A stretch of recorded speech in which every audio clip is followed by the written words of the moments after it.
I still remember the first time I saw Jessica.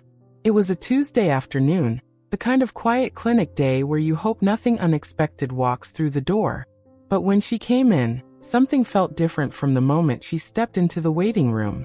She was wearing this enormous gray sweater, the kind you'd wear around the house on a cold winter morning, but it was September, and the air conditioner was barely running. She kept her head down. Her hair fell forward like a curtain she was hiding behind. The receptionist handed her the intake clipboard, and I watched from across the room as Jessica stared at it for a long time. Too long. Her pen hovered over the line asking for her full name, and I saw her hesitate. Then she wrote something quickly and handed it back without looking up. When my nurse called her name, Jessica flinched. Actually flinched, like she'd been caught doing something wrong. That was my first clue. She followed my nurse into the examination room, but her footsteps were slow, careful, almost as if she was trying to take up as little space as possible in the hallway. I waited a few minutes before going in, giving her time to settle. But when I opened the door, she wasn't settled at all. She was sitting on the edge of the examination table, both hands gripping the sides, her knuckles white. The oversized sweater hung off her frame in a way that didn't quite make sense. I've been doing this work for over 20 years, and I've learned to notice things. The way a woman holds herself. The way she avoids eye contact. The way her breathing changes when she knows she's about to be asked something she doesn't want to answer. Jessica, I said softly, closing the door behind me. I'm Dr. Matthews. It's nice to meet you. She nodded but didn't speak. I pulled up a stool and sat at her eye level instead of standing over her. Small things matter in moments like this. So your chart says you're here for a pregnancy visit. Is that correct? Another nod. Then barely above a whisper. I'm 23 weeks. 23 weeks. That meant she should have already had multiple checkups. She should have had her anatomy scan, her glucose screening, her routine blood work. But when I glanced at her chart, there was almost nothing there except basic demographic information. No previous visit records. No referral from another doctor. Jessica, is this your first appointment with us? She finally looked up, and that's when I saw it. Real fear.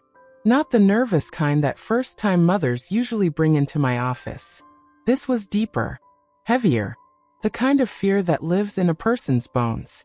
My husband doesn't even know I'm here, she said. I told him I was going to the grocery store. I sat very still. Does your husband know you're pregnant? She nodded. But he doesn't know how scared I am. He thinks everything is fine. I've been pretending for months. Outside, a car honked. Normal life continuing. But inside that small room, something had shifted. Jessica pulled the sleeves of her sweater over her hands and wrapped her arms around her stomach. A protective gesture I recognized immediately. Months. I asked gently. She swallowed hard. No one knows except him. Not my mother. Not my sister. Not my friends. I've been hiding it since the beginning. Her voice cracked on the last word, and in that crack, I heard something I'd heard many times before. The echo of loss. The shadow of a pregnancy that didn't make it. The kind of wound that doesn't show up on any ultrasound. I didn't push her. Not yet.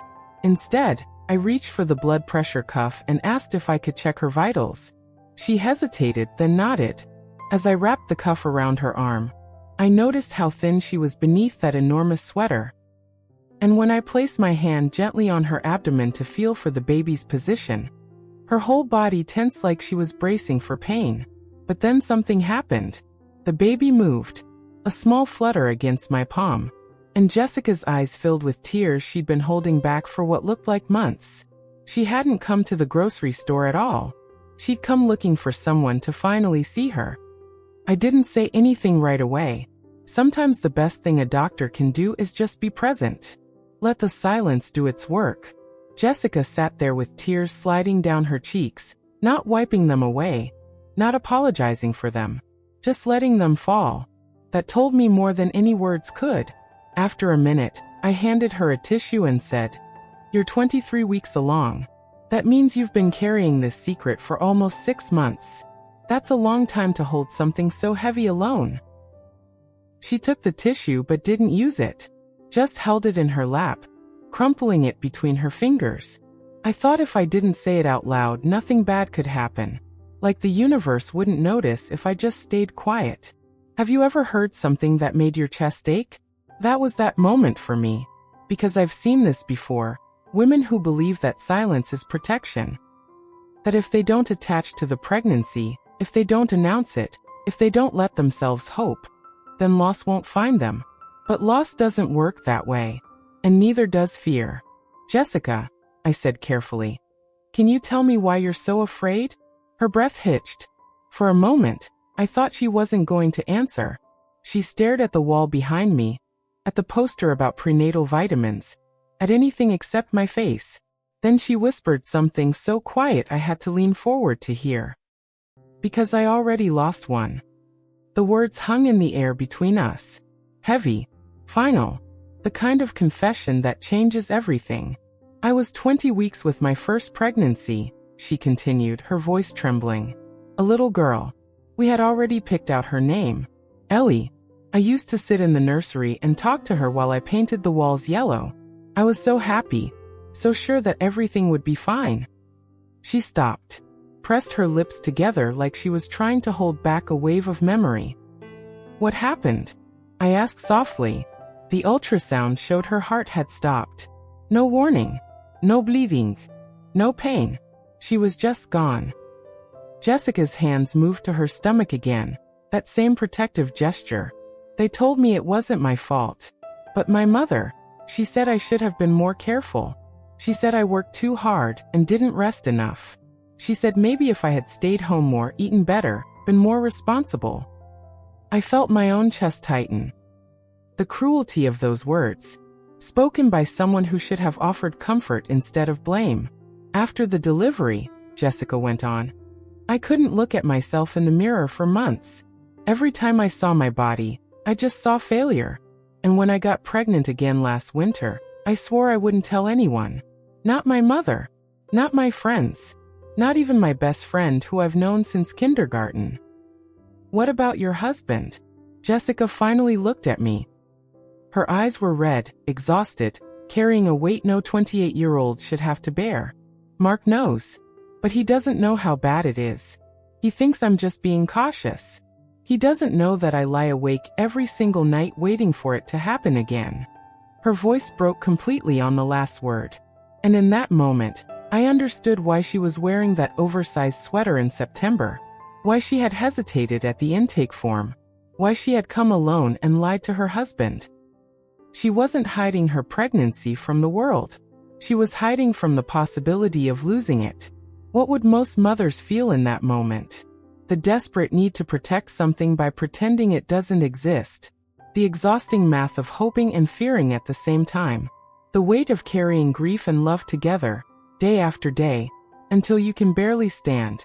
Jessica, I said, reaching for her hand. I need you to hear something. You are not a failure. You are a mother who is terrified of losing another baby.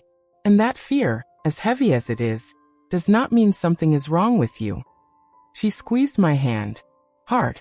I haven't had any checkups since week 14, she admitted. I canceled all of them. I couldn't stand the thought of going into an ultrasound room and hearing that silence again. My medical mind started calculating immediately. Week 14 to week 23. 9 weeks without monitoring. 9 weeks of potential warning signs missed. 9 weeks of a baby growing inside a mother too afraid to look. Jessica, I'm going to ask you something, and I need you to be honest with me, I said, keeping my voice steady. Have you noticed anything unusual? Any bleeding? Any cramping? Anything that scared you but you didn't want to tell anyone about? The way her face changed told me everything before she even opened her mouth. She pulled her hand back from mine. That small movement said more than any confession could. Jessica tucked both hands under her thighs, pressing them against the examination table like she was trying to keep herself from reaching out again. Her eyes dropped to the floor, and I watched her build a wall in real time.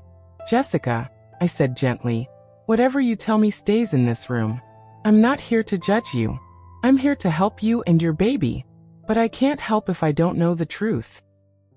The clock on the wall ticked. 7 seconds. 10. 15. I've had some cramping, she finally said, her voice barely audible. Nothing too bad. Just twinges. The kind that come and go. I told myself it was normal. Round ligament pain, right? That's what the pregnancy apps say. I nodded but didn't interrupt. And there was some spotting about 3 weeks ago. Just a little. Pink, not red. It only lasted 1 day. She swallowed hard. I told myself it was nothing. That if I ignored it, it would go away. That sentence cut through me. If I ignored it, it would go away. Not the symptom, the fear. She wasn't hoping the spotting would stop. She was hoping her anxiety would stop. She was treating fear like an unwanted houseguest she could pretend into leaving. Has the cramping gotten worse since then? She hesitated. That hesitation was an answer in itself. Last week, she whispered, I had a sharp pain on my left side.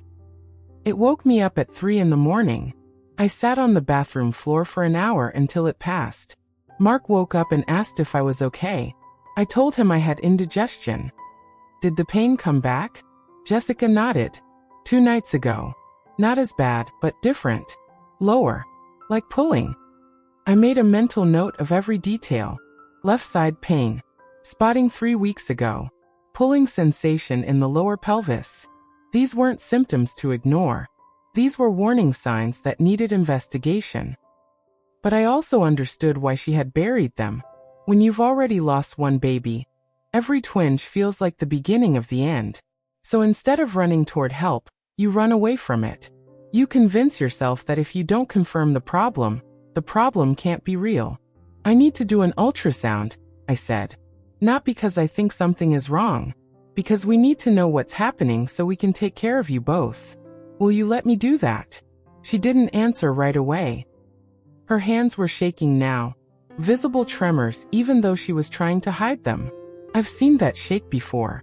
It's the shake of a woman who has heard silence where there should have been a heartbeat. Who has watched a technician's face fall and known, before any words were spoken, that her world had just collapsed. What if? Jessica stopped. Started again. What if there's no heartbeat? The question hung in the air like smoke. Then we face that together, I said. But Jessica, you've been carrying this baby for 23 weeks. You've felt movement. You've grown. Your body is doing what it's supposed to do. Those are good signs. Strong signs. I haven't felt as much movement this week, she admitted. Maybe I'm imagining it. Maybe I'm just tired. But I keep thinking, what if something changed and I didn't know because I was too scared to check? There it was. The spiral. The what-ifs that multiply in the dark. The way grief rewires a mother's brain to expect loss instead of life. I stood up and walked to the ultrasound machine. Jessica, I'm going to be completely honest with you. Delaying medical care during pregnancy can create risks that didn't exist before. But we're here now. Right now. And the best time to check on your baby was weeks ago. The second best time is this moment. She looked at the ultrasound machine like it was an enemy she had to make peace with. Can Mark be here? She asked suddenly. If something is wrong, I don't want to hear it alone. I smiled softly. Of course. Do you want to call him? Jessica pulled out her phone. Her hands were shaking so badly, she almost dropped it twice. I watched her type a message, delete it, type it again. Finally, she pressed send and set the phone face down on the table, as if she couldn't stand to look at it. He's going to be so worried, she said. He's going to realize how much I've been hiding. Maybe that's not the worst thing, I said. Maybe being seen, really seen, is exactly what you need right now. She didn't respond. But she didn't disagree either. 20 minutes later, Mark burst through the door with panic in his eyes. He looked at Jessica, then at me, then at the ultrasound machine. And in that moment, I watched a husband realize that his wife had been drowning right next to him while he thought she was just wading in shallow water.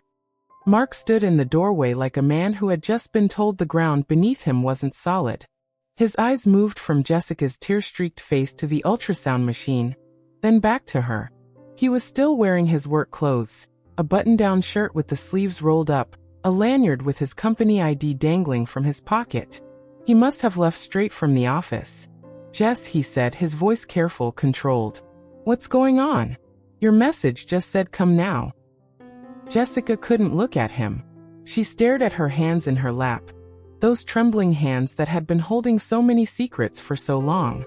I watched the silence stretch between them, heavy and uncomfortable, and I understood that this was the moment the mask finally started to crack. "She's been hiding some things," I said gently, looking at Mark. "Not because she doesn't trust you, because she's been terrified.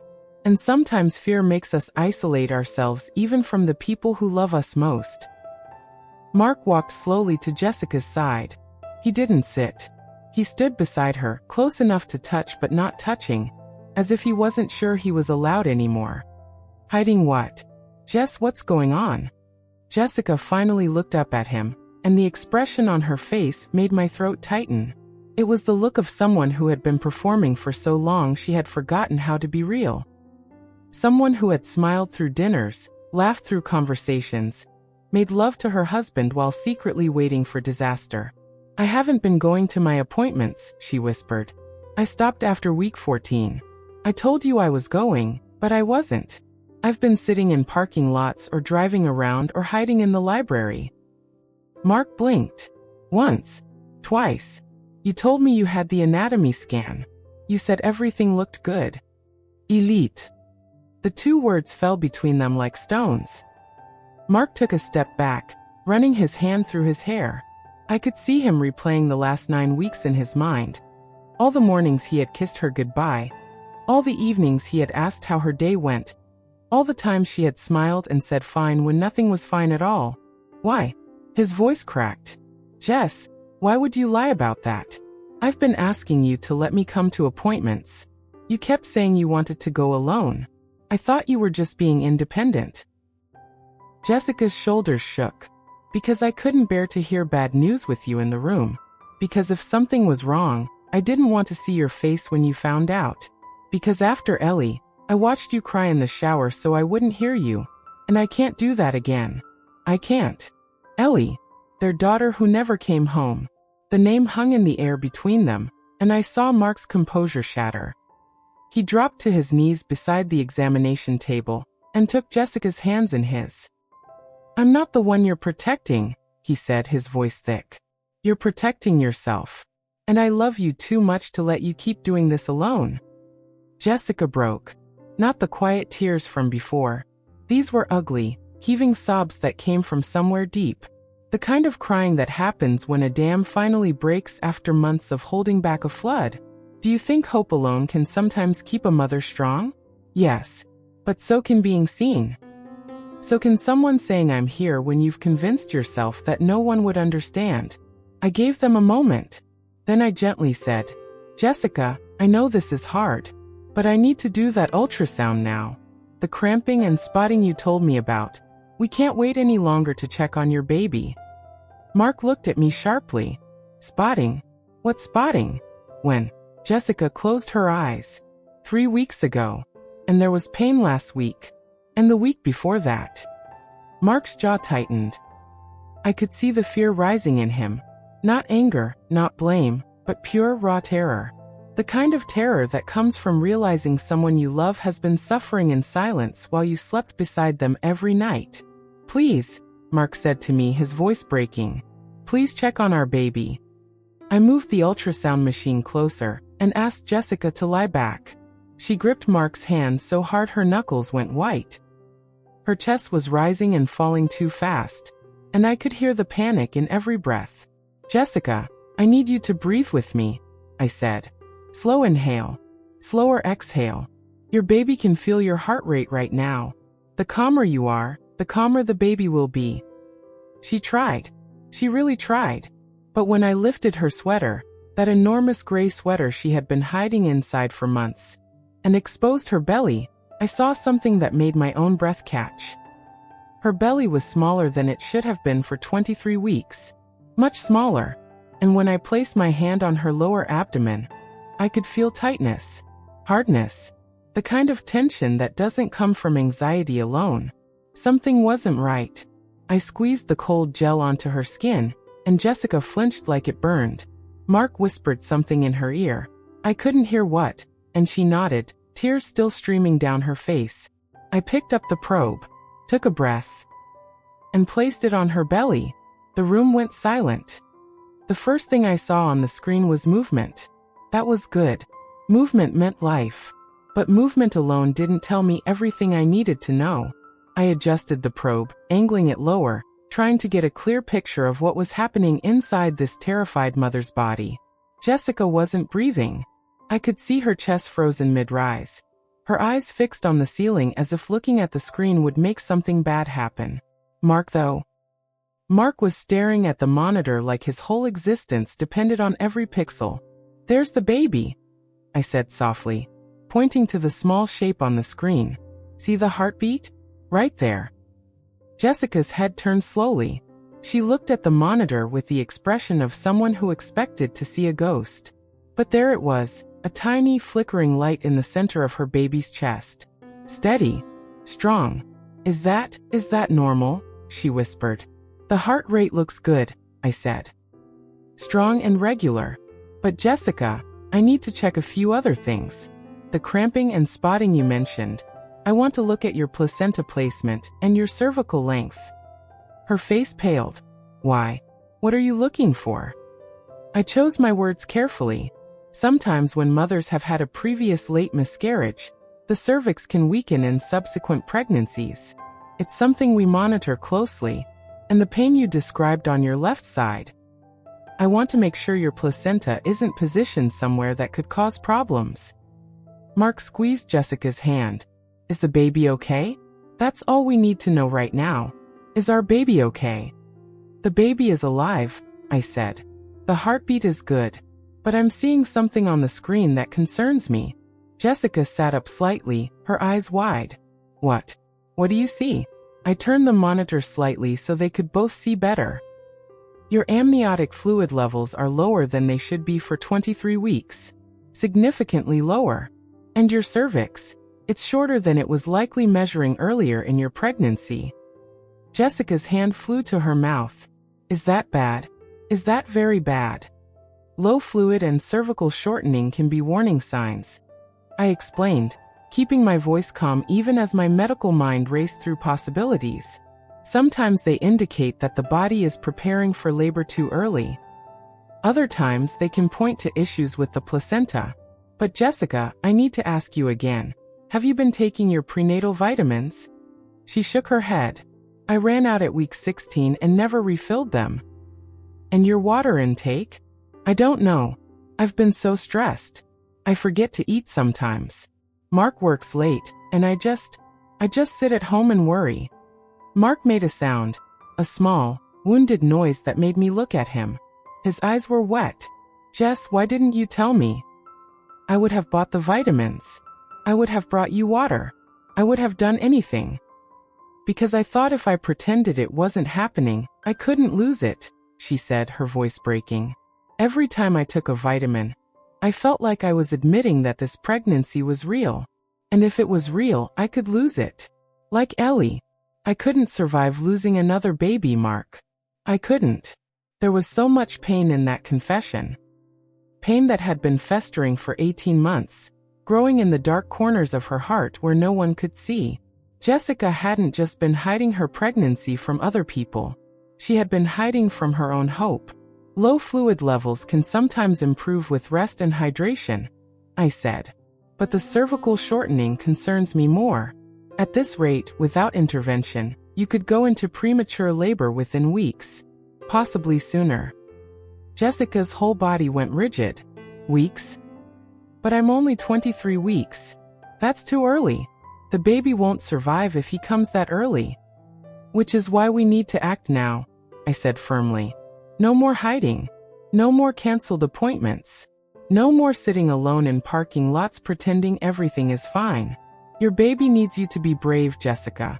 Not perfect. Just brave enough to ask for help. She was crying again, but these tears were different. These tears looked like surrender. The kind of surrender that happens when you finally stop fighting alone. Can you fix this? She asked me. Can you save my baby? I can try, I said honestly.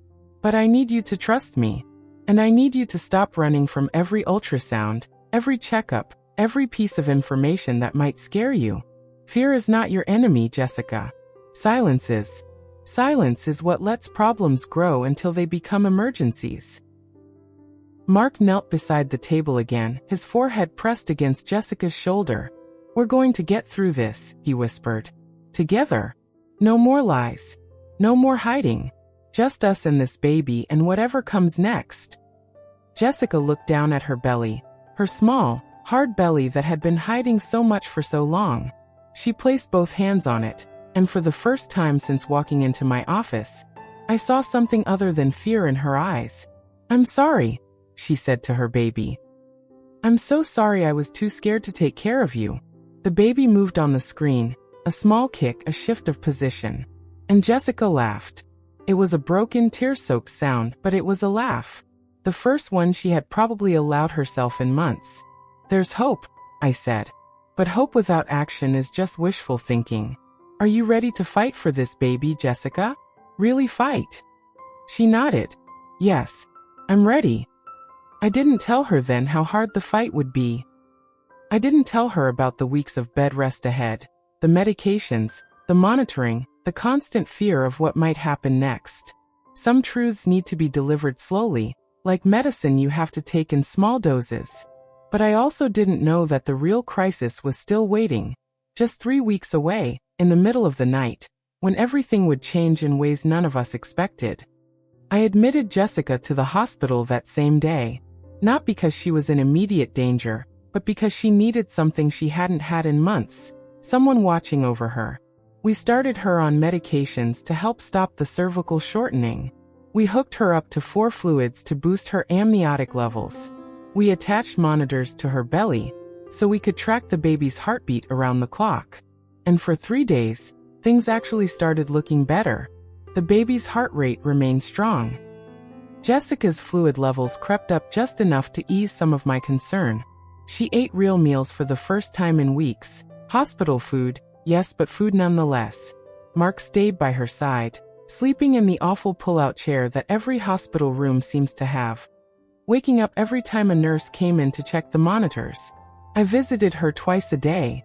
The first time, she was quiet, guarded, still holding something back. But the second time, something shifted. She asked me about my own children. A question patients rarely ask unless they're starting to trust you. I have 2 daughters, I told her. Both grown now. Both gave me gray hair before I turned 40. Jessica smiled. A real smile, not the tight, fearful one she had worn like armor. Were you scared when you were pregnant with them? I sat down in the chair beside her bed. Every single day. And I was a gynecologist. I knew more than most mothers about what could go wrong. Sometimes knowing too much makes the fear worse. Then how did you get through it? By remembering that fear and love live in the same space, I said. You can't love deeply without being afraid to lose. The goal isn't to stop being afraid. The goal is to stop letting fear make your decisions. Jessica looked down at the monitor strapped to her belly, watching the baby's heartbeat trace across the screen in steady waves. I've been so focused on not losing this baby that I forgot to love this baby. Does that make sense? It made perfect sense. And it broke my heart. The 4th day, we talked about discharging her to home bed rest. She would need strict monitoring, regular checkups, and a plan for emergency situations. But she seemed stable enough to leave the hospital. Mark had already started researching home fetal Dopplers, so she could hear the baby's heartbeat whenever anxiety crept in. Then came the 5th day. I wasn't on call that night. I was at home, sitting in my living room, reading a medical journal, and half watching some crime drama my husband had turned on. The phone rang at 11:47 p.m. I knew before I answered that something was wrong. Doctors develop a sixth sense about late-night calls. Dr. Matthews, it's the labor and delivery floor. We need you here. Jessica Anderson, she's bleeding. Heavily. I was out the door in under 3 minutes. The drive to the hospital took 15 minutes that felt like an hour. My mind ran through every possibility. Placental abruption. Uterine rupture. Cervical insufficiency finally giving way. None of the options were good. None of them promised a happy ending. When I walked onto the floor, the scene was chaos in the way that only obstetrics can be. Controlled chaos, but chaos nonetheless. Nurses moved in coordinated urgency. The fetal monitor was beeping too fast.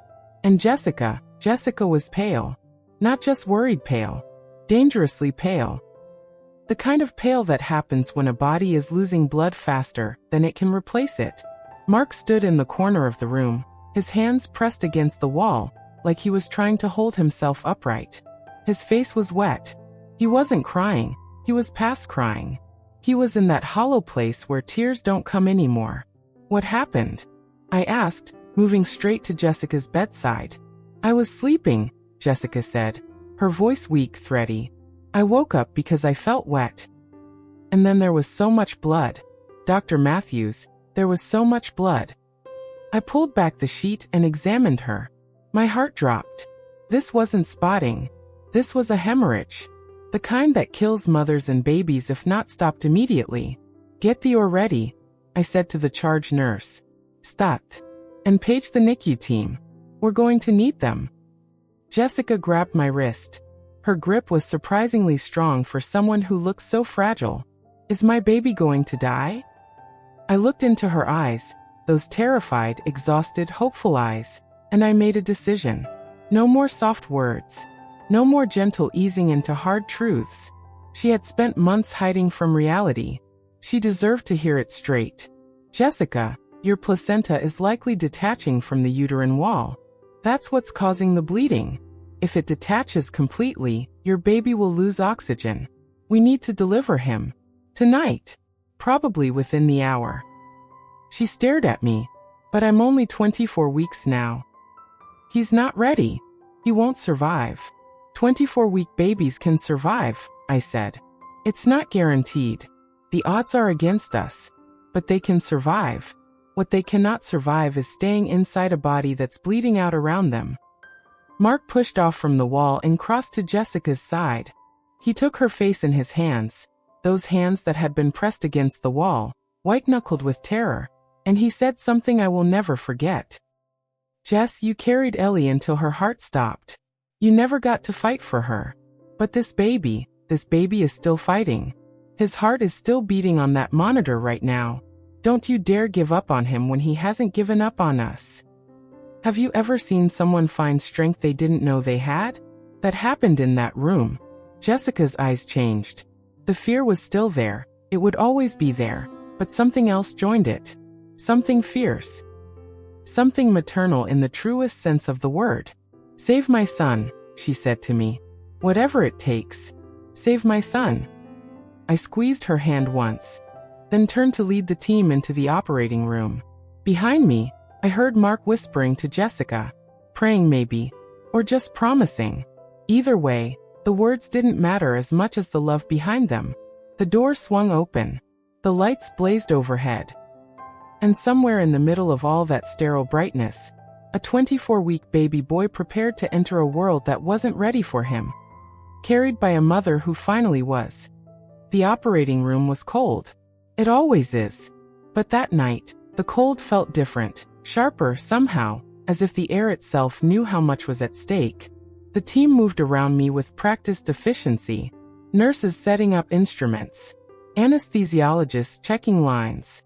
The NICU team standing by with a warming crib no bigger than a shoebox, ready for a baby who had no business being born this early. Jessica lay on the table, her body trembling beneath the surgical drapes. Mark sat beside her head, wearing scrubs they had thrown at him in the hallway. His hand was on her forehead, stroking her hair back in slow, steady motions. He was talking to her. Nonsense words, probably, the kind of comforting noise you make when there's nothing useful left to say. Jessica, I need you to listen, I said, positioning myself at the table. We're going to do a classical incision.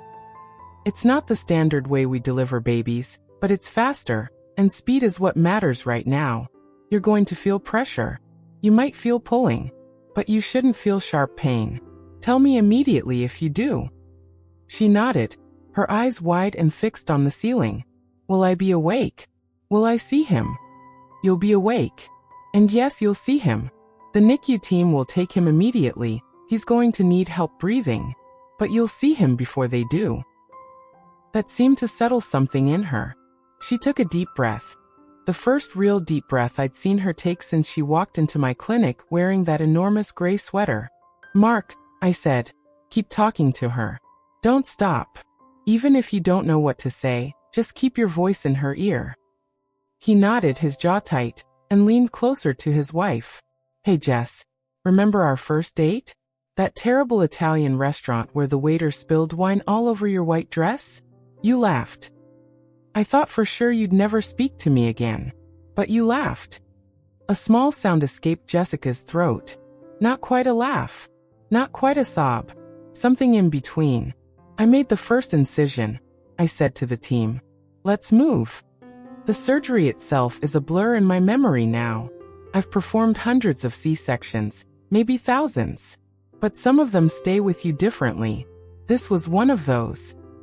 Every layer I cut through, every moment of careful dissection, I could feel the weight of 2 lives pressing against my hands. "Bleeding is significant but controlled," the nurse reported. "Fetal heart rate is dropping," the anesthesiologist said. "Down to 110. "Faster," I said. "I need suction. Now." The baby was transverse, lying sideways instead of head down. That explained some of the pain Jessica had been feeling, the pulling sensation she mentioned weeks ago. But it also made delivery more complicated. I reached in, feeling for his feet, his back, his head. So small. So impossibly small. "Jessica, I have your baby," I said. "I'm bringing him out now." "Please let him cry," she whispered. "Please let him cry." I lifted him free of her body at 1:23 a.m. He was covered in blood and vernix, his skin translucent and fragile, his eyes squeezed shut against the harsh light of the ore. He wasn't moving. He wasn't crying. For one terrible, eternal second, there was nothing but silence. Then the NICU team moved in. They suctioned his tiny mouth and nose. They placed a bag over his face and squeezed oxygen into lungs that had never taken a breath. They rubbed his chest, that tiny bird-like chest, with a rough towel, trying to stimulate him. "Come on, baby," one of the nurses murmured. "Come on." Jessica was crying now, great heaving sobs that shook the operating table. "Is he alive?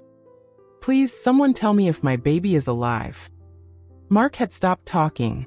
His face was buried in Jessica's shoulder, and I could see his back shaking. Then we heard it. A sound so small, so thin, so fragile that it barely registered as a cry. But it was a cry. A real, honest-to-God cry from a baby who had decided, against all odds, that he wanted to be here. "His color is pinking up," the neonatologist said.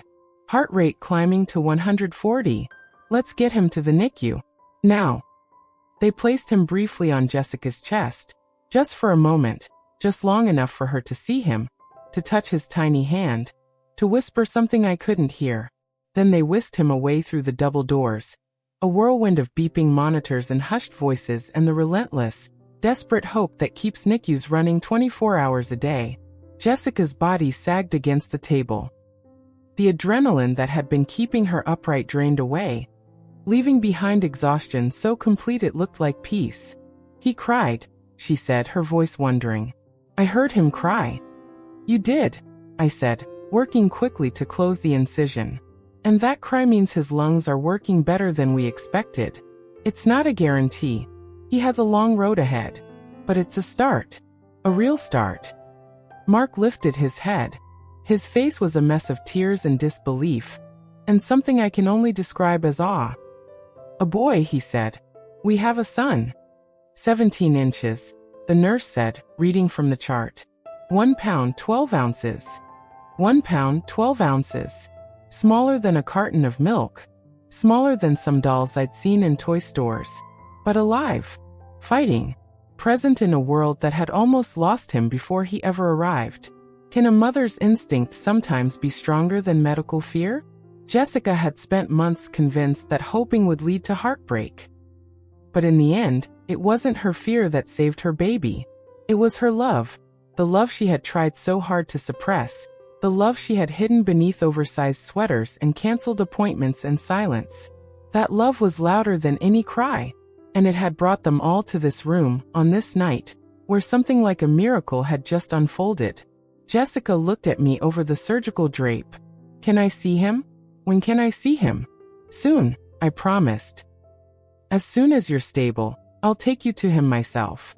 She closed her eyes. Tears slipped from beneath her lashes and disappeared into her hair. But she was smiling. For the first time since I met her, Jessica was truly fully smiling. She still didn't know what the next weeks would bring. None of us did. But in that moment, none of that mattered. Her son had cried. And that cry was the most beautiful sound any of us had heard in a very long time. The first time Jessica saw her son in the NICU, she couldn't touch him. That's the cruelest part of premature birth. The baby you carried for months, the baby whose every kick you felt, the baby whose heartbeat you listened to in the dark hours of the night. That baby now lies inside a plastic box, surrounded by wires and tubes and machines that breathe for him. I wheeled her into the NICU myself at 4 o'clock that morning. The floor was quieter than usual, just the soft beeping of monitors and the whoosh of ventilators. Most of the other babies were sleeping, their tiny bodies wrapped in blankets inside their isolettes. But Jessica's son wasn't sleeping. His eyes were open, barely, and he was staring at nothing, or maybe at everything, his gaze unfocused and new. There he is, I said softly, stopping the wheelchair beside his bed. There's your boy. Jessica reached out toward the isolette, then pulled her hand back, then reached out again. Her fingers hovered over the clear plastic, not quite touching, as if she was afraid her presence might somehow hurt him. He's so small, she whispered. I knew he would be small, but this is 1 pound, 12 ounces, Mark said from behind her. He had been standing in the doorway, giving her a moment alone with their son. Now he walked to her side and rested his hands on her shoulders. But look at his fingers, Jess. Look at his toes. He's perfect. Just perfect. The baby shifted slightly, and a tiny hand emerged from the blanket wrapped around him. His fingers were the size of matchsticks, his nails almost invisible. But he had 5 fingers. 5 perfect, tiny fingers that curled and uncurled like a sea anemone reaching for light. Can I hold him? Jessica asked, turning to look at the NICU nurse. Can I please hold my baby?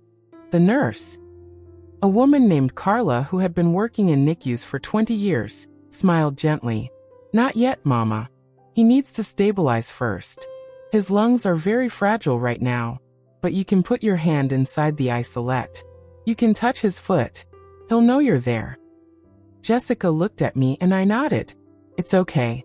Skin-to-skin contact will come when he's stronger. But right now your voice, your touch, those are medicine too.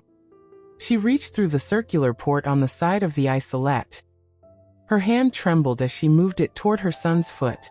That tiny foot, smaller than her thumb, wrapped in a monitoring band that looked enormous against his skin. When her finger brushed his heel, he reacted. A small jerk, a flutter of movement. And then he turned his head slightly toward her. Toward her. Hi, baby, Jessica said, her voice breaking. Swed boy. I'm your mama. I'm so sorry I didn't come see you sooner. I'm so sorry I was so scared. But I'm here now. I'm not going anywhere. Mark knelt beside the wheelchair and pressed his forehead against Jessica's shoulder. He knows you, he said. He knows your voice. The NICU team says he's stable for now. I told them both. But I need to be honest with you. The next 48 hours are critical. Babies born this early often have setbacks. Bleeding in the brain. Infections. Breathing difficulties. We're doing everything we can, but some things are out of our control. Jessica didn't look away from her son. What can I do? Tell me what I can do. Talk to him. Read to him. Touch him when the nurses say it's okay. And rest. You just had major surgery, Jessica. Your body needs to heal so you can be strong for him. He's fighting, she said. I can feel it. He's fighting to stay here. I left them in the NICU that morning, mother and father and baby, all 3 of them holding on to hope like a lifeline. But as I walked back to my office, I couldn't shake the weight in my chest.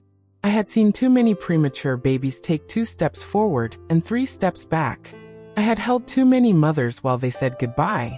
The next 2 days were a roller coaster. His oxygen levels dropped, then rose again. His bilirubin numbers climbed, requiring the blue glow of phototherapy lights. He stopped breathing twice, just for a few seconds each time, and the NICU team had to stimulate him to start again. Jessica barely slept.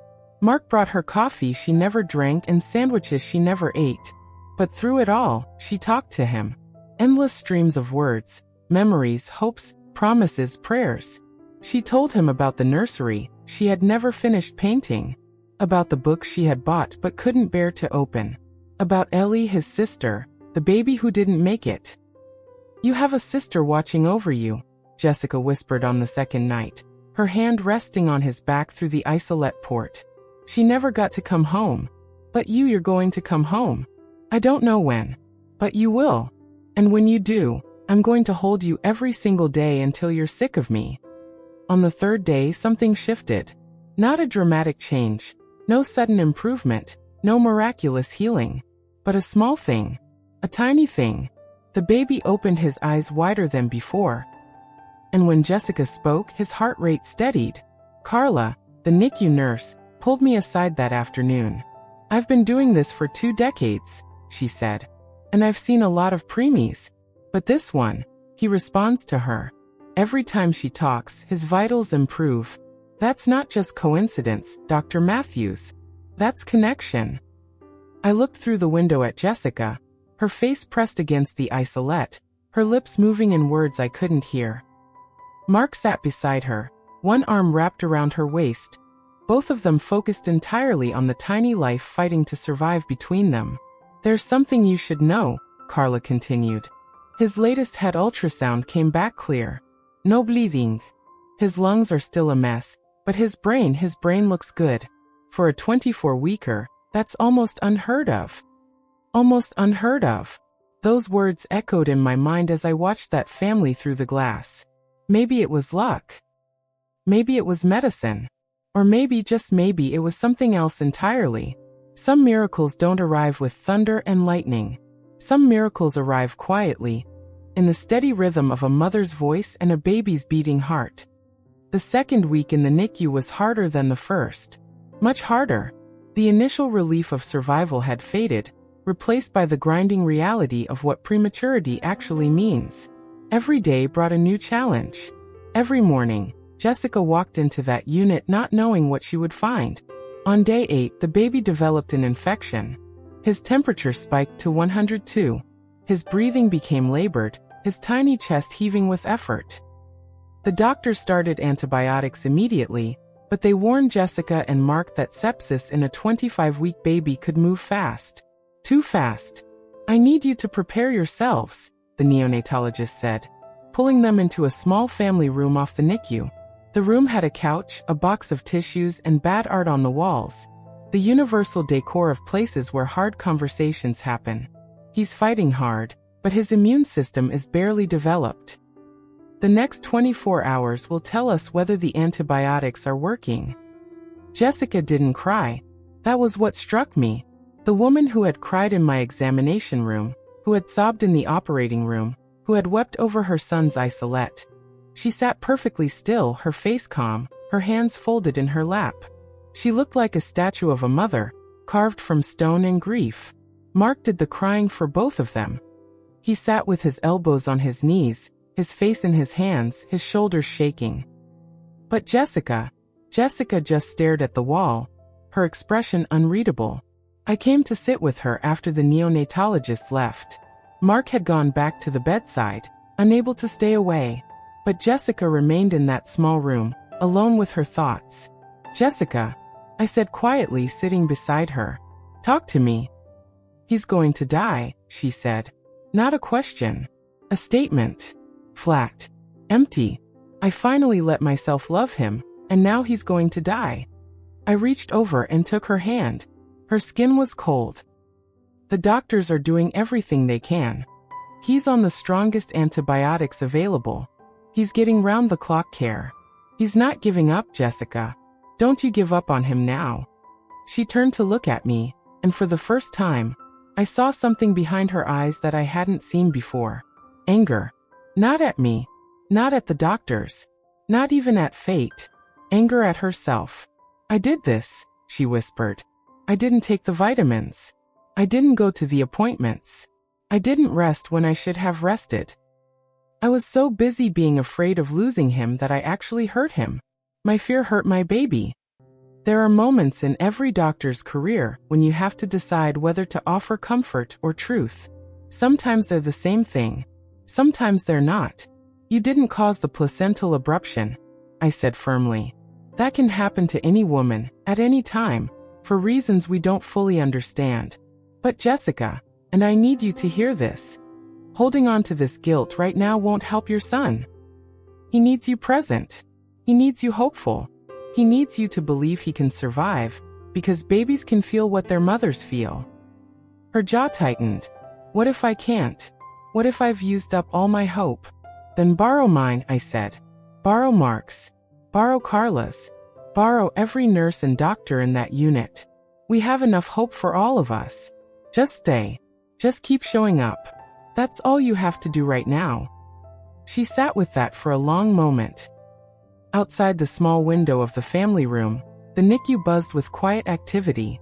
Nurses checking monitors. Doctors reviewing charts. Parents sitting beside isolates, holding hands, praying, waiting. "Dr. Matthews," Jessica said finally, "when you've been doing this as long as you have, how do you handle it? How do you watch babies fight for their lives every day and not fall apart?" I thought about my answer before I gave it. This wasn't a question to answer lightly. "Because every once in a while," I said, "a baby who shouldn't survive does survive. A mother who was drowning in fear learns to swim. A family that was broken finds its way back together. Those moments, they don't erase the hard ones, but they make the hard ones bearable." Jessica nodded slowly. Then she stood up, straightened her hospital gown. She was still technically a patient herself, recovering from surgery, though she spent every waking hour in the NICU. And she walked back to her son's bedside. The infection raged for 3 days. His white blood cell counts plummeted. His blood pressure dropped. The doctors added a second antibiotic, then a third. They inserted a central line to deliver medication directly into his tiny veins. They watched his oxygen saturation like hawks, ready to intubate him again if his breathing failed. And through all of it, Jessica talked. Endless streams of words. Stories. Songs. Promises. Sometimes she read from a picture book. "Guess how much I love you." Over and over, the same pages, the same words, as if repetition could anchor him to life. "You know what's amazing about you?" she said on the third night, her forehead pressed against the isolette. "You're still here. Everyone keeps waiting for you to give up, and you just won't. You're so stubborn. You get that from me." Mark laughed, a broken, exhausted sound. "She's not wrong, buddy. Your mother is the most stubborn person I've ever met. And you get your fighting spirit from your dad," Jessica continued. "He never gives up on anything. Not on his marriage. Not on his family. And definitely not on you." On the 4th morning, the doctors came with good news. Finally, the infection was responding to treatment. His fever had broken. His blood pressure was stabilizing. He wasn't out of danger, far from it, but he had turned a corner. Carla hugged Jessica in the middle of the NICU, right there in front of everyone. Neither of them cared who saw. "He's a fighter, Mama," Carla said. "Just like you." Jessica looked at me over Carla's shoulder, and I saw something in her eyes that made my own eyes sting. Not relief. Not joy. Something quieter. Something deeper. Gratitude. For the fight. For the struggle. For the chance to love a baby she had almost been too afraid to want. Moments like this remind us why these stories matter. Not because they're easy, but because they're real. And somewhere out there, another mother is hiding her own fear beneath oversized sweaters, canceling her own appointments, carrying her own silent weight. If Jessica's story reaches just one of them, then every hard moment was worth it. Week 4 in the NICU brought a milestone that made everyone emotional. Even me, and I'd like to think I've developed pretty thick skin over the years. The baby, who had finally earned the name Noah, Jessica whispered it to him one morning, and Mark agreed without hesitation, reached 2 pounds. 2 pounds, 3 ounces to be exact. Still smaller than a bag of sugar. Still fragile enough that the nurses handled him like spun glass. But growing, changing, becoming. I walked into the NICU on a Thursday morning and found Jessica already there, as always. She had been discharged from her own recovery a week ago, but she lived in that unit now. Mark went back to work part-time, saving his leave for when Noah came home. But Jessica stayed. She slept in the family room when she had to. She ate vending machine sandwiches and drank terrible coffee. She learned to read the monitors herself, to know which numbers meant progress and which meant trouble. "Look," she said when she saw me, pointing to the isolette. "Look at his hand." Noah's hand was wrapped around his mother's pinky finger. His entire hand, all 5 tiny, perfect fingers, curled around just one of hers. But he was holding on. Voluntarily. Not just a reflex, but a real grip. "He knows me," Jessica said. "He knows I'm his mama." I stood beside her, watching that small miracle. "Have you held him yet?" Her face flickered. "They said maybe next week." "His breathing is still fragile. They don't want to stress him." "But you want to hold him." Jessica let out a breath that was half laugh, half sob. "I dream about it. Every night. I dream about picking him up and never putting him down. I dream about his skin against mine. I dream about walking out of this hospital with him in my arms and never coming back." "Those dreams aren't just dreams," I said. "They're previews. They're what's coming. Not today, maybe not tomorrow, but soon." Then on a Tuesday night, the 32nd day of Noah's life, everything changed. I wasn't there for the beginning of it. I got a page at 9:47 p.m. while I was finishing charts in my office. "Come to NICU. Room 4. No other explanation. Just those words. Evoke fast. Then faster. By the time I reached the NICU doors, I was almost running. Inside room 4, chaos. But not the bad kind of chaos. Not the frantic, desperate chaos of a baby crashing. This was different. This was excited chaos. Nurses gathered around the isolette. Their faces lit up in a way I rarely saw in that unit. Carla was crying. Actually crying. Tears running down her face as she adjusted monitors that didn't seem to need adjusting. And Jessica was holding Noah. Not through the port. Not touching his foot through the plastic. Holding him. Skin to skin. His tiny body nestled against her chest, covered by a warm blanket, his head tucked under her chin. His face, his beautiful, perfect, scrunched-up face, was pressed against her collarbone, and his eyes were open. "What happened?" I asked, moving to Jessica's side. The nurse practitioner, a calm woman named Dr. Reyes who rarely showed emotion, was grinning. He self-extubated, pulled his breathing tube right out at 9:30, and then he just kept breathing. On his own. His saturation is at 94% without any support. I stared at Noah, at his chest, rising and falling, at the absence of tubes in his mouth, at the way his tiny nostrils flared with each breath, labored, yes, but steady, real. His blood gas came back beautiful, Dr. Reyes continued. We decided to let him try skin to skin with Mom while we monitored him. And he's doing it. He's actually doing it. Jessica looked up at me. Her face was wet, but she wasn't sobbing.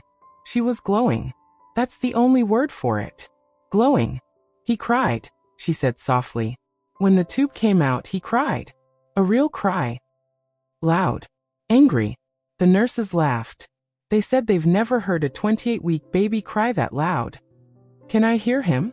I asked. Jessica shifted Noah slightly, and as if on cue, he let out a wail. Not a weak, premature cry, a full-throated, indignant, "How dare you disturb me" scream that filled the entire NICU. Every parent in that unit turned to look, and every single one of them smiled. That's my son, Jessica said, laughing through her tears. That's my fighter. I stayed with them for an hour, watching Noah breathe on his own. watching his color turn from dusky to pink, watching Jessica memorize every detail of his face. Mark arrived 20 minutes after I did, still in his work clothes, having driven straight from the office when Jessica called. He climbed onto the recliner beside her and wrapped his arms around both of them, his wife and his son, and the three of them sat there, a small island of hope in the middle of all those beeping machines. "Dr. Matthews," Jessica said as I was getting ready to leave. "Remember when I walked into your clinic wearing that stupid sweater? I remember. I almost didn't come. I almost turned around in the parking lot. I almost let fear win." She looked down at Noah, who had finally stopped crying and was now sleeping against her chest, his mouth slightly open, his breathing soft and steady. "But I didn't. And now I have this." "Now you have everything," I said. Not every story in that unit ended this way. I knew that. Jessica knew that. We had both seen babies who didn't make it, mothers who walked out with empty arms. But on that Tuesday night, in room 4 of the NICU, a baby boy had decided he was ready to breathe on his own. And that decision, small as it was, fragile as it was, changed everything. There are so many mothers carrying silent struggles nobody sees. Some are hiding in plain sight, wearing oversized clothes, avoiding mirrors, canceling appointments. Some are sitting in NICU waiting rooms, praying for a cry they're not sure they'll ever hear. Some are reading this story right now, recognizing themselves in Jessica's fear. If you believe in hope like this, you're always welcome here. Because some stories deserve to be remembered. Not because they're perfect, but because they're proof that even in the darkest moments, a mother's love can find a way through. Noah came home on a Sunday, 74 days after he was born, 74 days of monitors and medications and milestones, 74 days of Jessica sleeping in hospital chairs and eating cold food, and learning a whole new language of oxygen saturation, and feeding tubes and bradycardia events. I wasn't supposed to be there that day. It was my day off, my one day a week to sleep in, to garden, to pretend I wasn't a doctor. But when Jessica called me at 7 a.m., her voice trembling in a way I hadn't heard since those first weeks, I knew I had to come. "Dr. Matthews," she said, "they're discharging us. Today. They said we can take him home today." I could hear Noah crying in the background. Not the weak, concerning cry of a sick preemie. A hungry cry. An impatient cry. A normal, healthy, feed me now cry that mothers everywhere recognize. "I'll be there in an hour," I said. When I arrived, the NICU felt different. Lighter. The nurses had decorated Noah's isolette with a small sign that said "Graduation Day" in blue letters. Carla had baked cookies, slightly burnt, because she was a much better nurse than a baker, and set them out on a tray for the family. Jessica stood by the isolette, dressed in real clothes for the first time in weeks. Not the enormous gray sweater she had worn to my clinic all those months ago. A soft blue blouse. Jeans that actually fit. Her hair was washed and brushed, and she was wearing a necklace I hadn't seen before, a small gold charm in the shape of an elephant. "Mark's mother gave it to me," she said when she saw me looking. "It's for good luck." She said elephants never forget. And she wanted me to remember that no matter what happens, I'll never forget these 74 days. The hard parts and the good parts. Mark stood behind her, holding the car seat. That enormous, heavy car seat that looked absurdly large for the tiny baby, who would soon be strapped inside it. He was crying. Just standing there, holding the car seat, tears running down his face. "I'm not crying," he said when he saw me. "I'm just leaking." Jessica laughed. That laugh. I had heard it only a few times since meeting her, always in moments of relief, always after something hard had passed. But this laugh was different. This laugh was free. Noah was awake in his isolette, his eyes open and alert. He weighed 5 pounds now, still small, still premature by the calendar, but sturdy, strong. His legs kicked against the blanket, and his arms waved in that uncoordinated way that babies have. And when Jessica reached in to pick him up, he turned his head toward her like a sunflower following the sun. "You ready to go home, baby?" she whispered, lifting him to her chest. "You ready to see your nursery? Your daddy painted it blue." Finally. after months of me being too scared to let him. Noah made a small sound, not a cry, not a coo, something in between, and nestled against her neck. The discharge process took 2 hours. Paperwork, instructions, follow-up appointments, emergency protocols. But finally, we stood at the doors of the NICU. The same doors that Jessica had walked through 74 days ago, terrified and broken and certain she would never hold a living baby in her arms. Dr. Matthews, Jessica said, turning to me before she walked out. Can I tell you something? Anything. She shifted Noah to her other arm and looked at me with eyes that had seen too much and survived anyway. When I first came to your clinic, I thought I was protecting myself by hiding. I thought if I didn't love this baby too much, it wouldn't hurt so bad if I lost him. But I was wrong. I was so wrong. How were you wrong? Because love isn't something you can turn off to avoid pain. Love is the thing that gets you through the pain. I spent months trying not to love Noah, and all I did was make myself miserable. But the moment I let myself love him, really love him, without holding back, I found strength I didn't know I had.